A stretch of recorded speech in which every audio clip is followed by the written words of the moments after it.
High বন্ধুরা, আজকের বানাবো পেঁপের চাপড় ঘন্ট।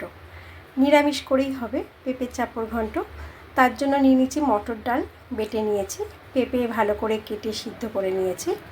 তারপরে প্যানেতে দিয়ে দিয়েছি তেল, জিরে, গোটা জিরে আর কাঁচা লঙ্কা, টমেটো দিয়েছি। একটু ভাজা হয়ে গেলে এর মধ্যে দিয়ে দেবো সিদ্ধ করা পেঁপে আর আলু। দেখো, পেঁপে আর আলুগুলো দিয়ে দিলাম তেলের মধ্যে। খুব তাড়াতাড়ি রান্নাটা হয়ে যায় যদি পেঁপেটা সিদ্ধ আমরা করে নিই। আর ডালটা বেটে নিলে তো আরও তাড়াতাড়ি হয়ে যাবে। ডালটা বাটা থাকলে তার মধ্যে হালকা করে বড়াগুলো ভেজে নেব, হালকা করেই ভাজবো বড়াগুলো। পেঁপের মধ্যে সবার শেষে দেব।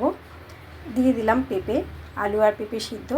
তার মধ্যে দেখো দিয়ে দিয়েছি একটু আদাটা আমি লাস্টে নামাবার আগেও দেব, এখন একটু দিয়ে দিলাম। দিয়েছি হলুদ আর দিয়েছি নুন, আদা, হলুদ আর টমেটো, গোটা জিরে দিয়ে আমি এই রান্নাটা করব। দেখো কত সুন্দর হয়েছে। পেঁপেটা তো সিদ্ধ করে নিয়েছি, যার জন্য আর সিদ্ধ করার ব্যাপার নেই, আর জল দেওয়ারও দরকার নেই, এতেই হয়ে যাবে, জল লাগবে না। তারপরে দিয়ে দেবো বড়াগুলো দিয়ে ভালো করে নাড়তে হবে। তারপরে দিয়ে দেবো, এই রান্নাটায় একটু মিষ্টি লাগে, চিনিটা একটু বেশি দিতে লাগে। যে যেমন মিষ্টি খাবে স্বাদ অনুযায়ী সেরকম চিনি দিয়ে দেবে। আমি একটু মিষ্টিই করি পেঁপের চাপড় ঘন্ট বড়া দিয়ে। এই বড়াটা মটর ডালের বড়া।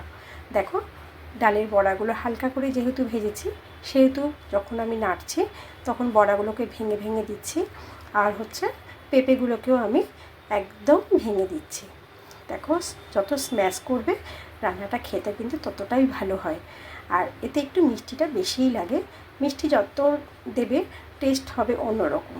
দেখো, ভালো করে আমি নিয়েছি, ভালো করে নেড়ে নিচ্ছি যাতে স্ম্যাশ হয়, পেস্ট হয়ে যায় যতটা হয়। দেখো কি সুন্দর শুকনো শুকনো হয়ে গেছে না? দেখো, এবার নামাবার টাইম হয়ে গেছে। আরও একটু ভালো করে ঘেঁটে নিয়ে তারপরে নামাবার ঠিক আগে দিয়ে দেবো আদাটা দিলে কাঁচা আদার গন্ধটা তার সুন্দর হয় না? পেঁপের চাপড় ঘন্ট অসাধারণ হয়।